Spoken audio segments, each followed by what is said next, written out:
தந்தி தொலைக்காட்சி நேயர்களுக்கு வணக்கம். நல்லதை சொல்வோம், நல்லதை செய்வோம், நல்லதே நடக்கும். இன்று 23/6/2023 வெள்ளிக்கிழமை, மகம் நட்சத்திரம் நாள் முழுவதும் இருக்கிறது. இன்றைக்கு நான் உங்களுக்கு சொல்லியிருக்கிற நல்ல கருத்து, இதயம் தொட்ட பழமொழியிலே ஒரு அற்புதமான ஒரு பழமொழி. யானைக்கு ஒரு காலம் வந்தால் பூனைக்கு ஒரு காலம் வரும்னு ஒரு பழமொழி. ஒரு காலத்தில் மாடு கட்டி போரடிச்சாங்க. இந்த பயிரெல்லாம் போடுற போது, விவசாயம் பண்ணுற போது வயல்வெளிகளில் போய் பார்த்தீங்கன்னா தை மாதத்தில் புது நெல் வரையில் மாடு கட்டி போரடிப்பாங்க. அது மேலே ஏறி நடக்கவெல்லாம் விடுவாங்க.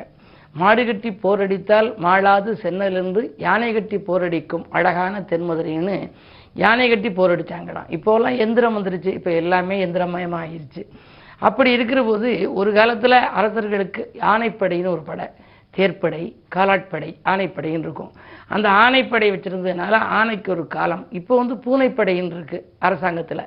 பூனைக்கு ஒரு காலம் அப்படின்னு நினைச்சு ஆணைக்கு ஒரு காலம் வந்தால் பூனைக்கு ஒரு காலம் வரும்னு சொல்லி சில பேர் சொல்லுவாங்க. ஆனால் உண்மையான பொருள் என்னன்னு நீங்கள் தெரிஞ்சுக்கணும். நெய்க்கு ஒரு காலம் வந்தால் பூனைக்கு ஒரு காலம் வரும் அப்படிங்கிறது தான் அதனுடைய உண்மையான விளக்கம். நெய், என்றால் பசுன்னு அர்த்தம். ஆவின் நெய்ன்னு சொல்கிறோம்ல, என்றால் பசு. பசுவினுடைய நெய்க்கு ஒரு காலம் வந்தால் பூனை, பூவிலிருந்து வடியக்கூடிய நெய்யான தேனுக்கு ஒரு காலம் உண்டு அப்படிங்கிறது. அதாவது நம்ம இளமையான காலத்தில் பசு நெய் சாப்பிடலாம், ஜீரண சக்தி ஆகும், உடல் மினுமினுப்பாக இருக்கும். ஆனால் வயதாகிடுச்சுன்னா நெய் ரொம்ப சேர்த்துக்கக்கூடாது. கொலஸ்ட்ரால் அது இதெல்லாம் சொல்லுவாங்க. அதாவது ரத்த கொதிப்பெல்லாம் வந்துடும், இதாகிடும்னு சொல்லி நெய்யெல்லாம் ரொம்ப குறைச்சி சாப்பிட்ருங்க, எண்ணெய் பலகாரம் சாப்பிடக்கூடாதுலாம் சொல்லுவாங்க. அப்படி இருக்கிற போது வயது முதிர்ந்த காலத்தில் என்ன பண்ணணும், இந்த பசு நெய் சாப்பிட முடியாது. ஜீரண சக்தி நமக்கு குறைச்சலாக போயிடும்.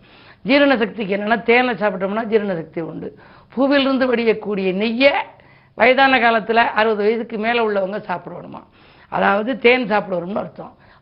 நெய்க்கு ஒரு காலம் வந்தால் பூ நெய்க்கு ஒரு காலம் உண்டு அப்படிங்கிறது இந்த கூட விளக்கம்.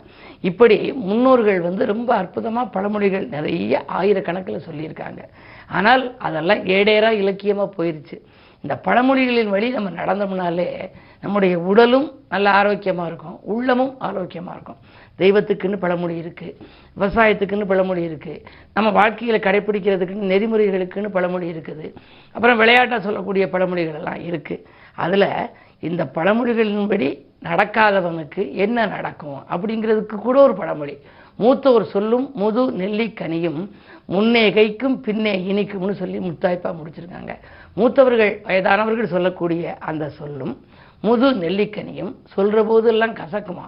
அதாவது சொன்னால் என்ன இவர் என்ன கருத்தை சொல்லிக்கினே இருக்காரு, வலியுறுத்தி சொல்கிறாரு, அதெல்லாம் செய்முறைக்கு ஒத்து வருமானு சொல்லுவாங்க. முதியவர்கள் சொல்கிறதுக்குள்ள சில பேர் அலட்சியமாக கேட்க மாட்டாங்க.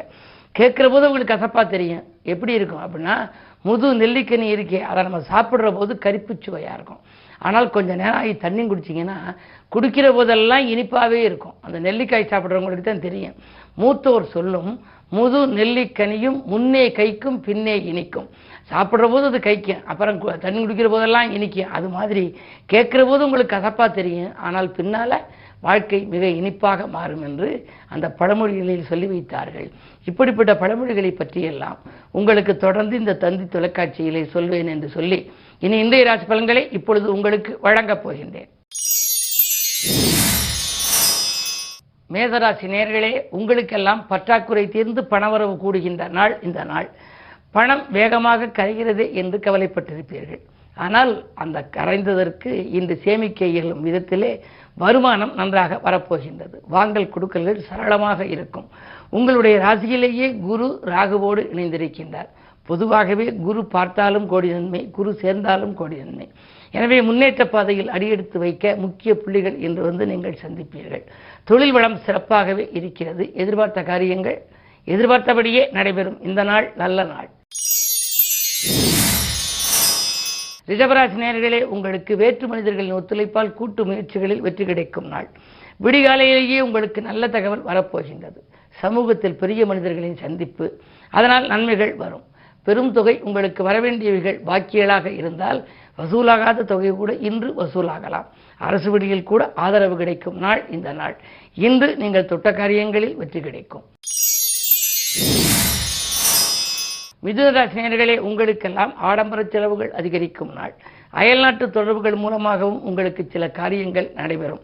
நண்பர்கள் அயல்நாட்டில் இருந்து கொண்டு உங்களுக்கு உதவுவதாக சொல்லலாம். ஆடம்பர செலவுகள், அத்தியாவசிய பொருட்களை வாங்குவதற்கான செலவுகள் எல்லாம் இன்று கொஞ்சம் கூடலாம். உங்களுடைய ராசிநாதன் ராசியில் கொஞ்சம் வலிமை இழந்திருக்கிறார். எனவே அருகில் இருப்பவர்களை கொஞ்சம் அனுசரித்து வைத்துக் கொள்ளுங்கள்.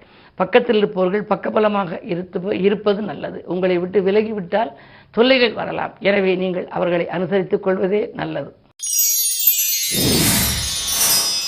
கடகராசி நேயர்களே, உங்களுக்கு ராசியிலேயே செவ்வாய் நீச்சம். யோகம் செய்யும் கிரகம் நீச்சமாகி சுக்கிரனோடு சேர்ந்திருக்கின்றார். சுக்கிர மங்கள யோகம் வருவதனாலே சந்தோஷங்களை சந்திக்கப் போகின்றீர்கள். தடைகளை முறியெடுத்து வெற்றி காண்பீர்கள். உங்கள் திறமைக்குரிய அங்கீகாரம் கிடைக்கும். உத்தியோகத்தில் கூட உங்களுக்கு மேல் அதிகாரிகள் உங்கள் திறமைக்குரிய அங்கீகாரத்தை கொடுப்பதோடு உயர்வு வருவதற்கான அறிகுறிகளும் தென்படும் விதத்திலே ஏதாவது ஒரு நல்ல தகவலை சொல்லப் போகின்றார்கள். ஒரு சிலருக்கு உத்தியோகத்தில் இருந்த கெடுபிடி நிலைகள் மாறும். இன்று இனிய நாள் என்பதை நினைவில் கொள்ளுங்கள். சிம்மராசி நேயர்களே, உங்களுக்கு சந்திரபலம் நன்றாக இருக்கிறது. பயணங்களால் பலன் கிடைக்கும். பக்குவமாக பேசி பாராட்டுகளை பெறுவீர்கள். உத்தியோகத்தில் தற்காலிக பணியில் இருப்பவர்களுக்கு நிரந்தர பணி ஏற்படும். ஊதிய உயர்வு கூட எதிர்பார்த்தபடி உங்களுக்கு வரலாம். வியாபாரம் செய்பவர்களுக்கு கணிசமான லாபம் கைகளில் புரளும். ஆனால் 7லே சனி இருப்பதால் ஆரோக்கிய தொல்லை மட்டும் உண்டு. மருத்துவ செலவுகள் மாலை நேரம் உருவாகலாம். கன்னிராசி நேயர்களே, உங்களுக்கு நட்பு வட்டம் விரிவடையும் நாள். நாடு மாற்றங்களும் வீடு மாற்றங்களையும் பற்றி சிந்திப்பீர்கள். நீங்கள் தேர்ந்தெடுக்கும் களம் எதுவாக இருந்தாலும் உங்களுக்கு அதிலே வெற்றி கிடைக்கும்.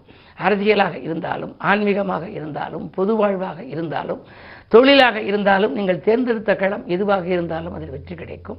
அதற்கேற்ப அதிகார பதவியில் உள்ளவர்களின் ஆதரவும் உங்களுக்கு உண்டு. 2ல் கேது இருப்பதால் ஞானத்தன்மை அதிகரிக்கும். குலதெய்வ பிரார்த்தனைகளை வேண்டிக் கொள்வீர்கள். 2வது, உங்களுடைய ஜாதகத்துக்கு 6லே சனி இருப்பது யோகம். மறைந்த சனியால் நிறைந்த புகழும் பொருளும் உங்களுக்கு இன்று கிடைக்கும். துலாம் ராசி நேயர்களே, விலகிப்போன சொந்தங்கள் விரும்பி வந்து சேரும் நாள். விலையுயர்ந்தவர்கள் வாங்குவதிலே ஆர்வம் காட்டுவீர்கள். தொழில் கூட்டாளிகள் உங்களுக்கு தொல்லை தந்தவர்கள் உங்களை விட்டு விலகலாம். புதியவர்களின் சேர்க்கை ஏற்பட போகின்றது. பொருளாதாரத்திலும் நிறைவு ஏற்படும். அதே நேரத்தில் வியாபாரமும் கொடிகட்டி பறக்கும். 7லே குரு இருப்பதால் கல்யாண கனவுகளும் நனவாகலாம். விருச்சிக ராசி நேயர்களே, உங்களுக்கு தொழிலிலே லாபம் கிடைக்கும் நாள். எதிரிகளின் தொல்லை குறையும். வருமானம் எதிர்பார்த்ததை காட்டிலும் கூடுதலாக கிடைக்கும். உத்தியோகத்தில் உள்ளவர்களுக்கு கேட்ட சலுகைகள் உண்டு. பணப்பொறுப்பு சொல்லி வாங்கி கொடுத்த தொகை கூட இன்று வரலாம். மேலதிகாரிகள் உங்களுக்கு இணக்கமாக நடந்து கொள்வார்கள். 6ல் குரு இருப்பதால் அயல்நாட்டிலிருந்து கூட உங்களுக்கு ஆதாயம் தரும் தகவல் வரலாம். தனுசு ராசி நேயர்களே, உங்களுக்கெல்லாம் இன்று வறட்சி மாறி வளர்ச்சி கூடும் நாள். வாய்ப்புகள் வாயில் கதவை தட்டும். உங்களுக்கு சக பணியாளர்கள், அதாவது உத்தியோகத்தில் உங்களோடு இருக்கும் சக பணியாளர்கள் உங்களுடைய வேலைகளை பகிர்ந்து கொள்வார்கள். மேலதிகாரிகள் உங்கள் கருத்துக்களை ஏற்றுக்கொள்வார்கள். குறு பார்வை இருப்பதால் மனக்குழப்பங்கள் அகலும். நேற்று நடைபெறாத காரியம் இன்று நடைபெற்று மகிழ்ச்சியை வழங்கும். மகர ராசி நேயர்களே, உங்களுக்கு சந்திராஷ்டமம். எது செய்தாலும் யோசித்து செய்ய வேண்டும். உத்தியோகத்தில் கூட வேலைப்பளு கூடுகிறதே, விலகிக் கொள்ளலாமா, விஆர்எஸ் பெறலாமா என்றெல்லாம் சிந்திப்பீர்கள். என்ன இருந்தாலும் இன்று பொறுமையும் நிதானமும் தேவை. அருகில் உள்ளவர்களை அனுசரித்துக் கொள்ளுங்கள். ஆலய வழிபாட்டை மேற்கொள்ளுங்கள். இன்று வெள்ளிக்கிழமை என்பதால் அம்பிகையை வழிபட்டால் இன்பம் கிடைக்கும். கும்பராசி நேயர்களே, உங்களுக்கு ஜென்மச்சனி. எனவே எதை தொட்டாலும் தொட்ட காரியங்களில் உங்களுக்கு வெற்றி கிடைக்கும் என்றாலும் காரியங்கள் கடைசி நேரத்தில் தான் கைகூடும். சொத்துக்கள் வாங்குவது விற்பது பற்றியெல்லாம் நீங்கள் சிந்திப்பீர்கள். வாங்கல் கொடுக்கல்களில் சரள நிலையில் இருந்தாலும் கூட அந்த காரியம் முடிவடைவது வரை மனக்கிளேசங்கள் அதிகரிக்கும். யாருக்கேனும் இன்று நீங்கள் பணப்பொறுப்பு சொல்லி வாங்கி கொடுக்கக்கூடாது. அப்படி கொடுத்தால் அதனால் பிரச்சனைகள் வரலாம். உங்களுடைய ராசிநாதன் 3ஆம் பார்வையாக குருவை பார்க்கின்றார். தனாதிபதியை பார்ப்பதால் பணத்தால் சிக்கல்கள் வரலாம். பிறருக்கு பொறுப்பு சொல்வதை தவிர்க்க வேண்டிய நாள் என்று கூட கருதலாம். மற்றபடி இன்று கிழமை வெள்ளி என்பதால் சிவாலய வழிபாடு சிறப்பை தரும். மீனராசி நேயர்களே, உங்களுக்கு பாக்கியில் வசூலாகி பரவசப்படுத்தும் நாள். தேங்கிய காரியங்கள் சுறுசுறுப்பாக நடைபெறும். நீங்கள் உத்தியோகத்திலே கடனுதவி கேட்டு விண்ணப்பித்திருந்தால் அது உங்களுக்கு இன்று வருவதற்கான அறிகுறிகள் தென்படும். உங்கள் மீது சாட்டப்பட்ட குற்றங்கள் எல்லாம் இன்று நிவர்த்தியாகலாம். 2லே ராகு இருப்பதால் நீங்கள் நினைத்த மாத்திரத்தில் எந்த காரியத்தையும் செய்ய வேண்டும் என்று விரும்புவீர்கள். அதற்கான வழியும் இன்று பிறக்கும். மேலும் விவரங்கள் அறிய தினத்தந்தி படியுங்கள்.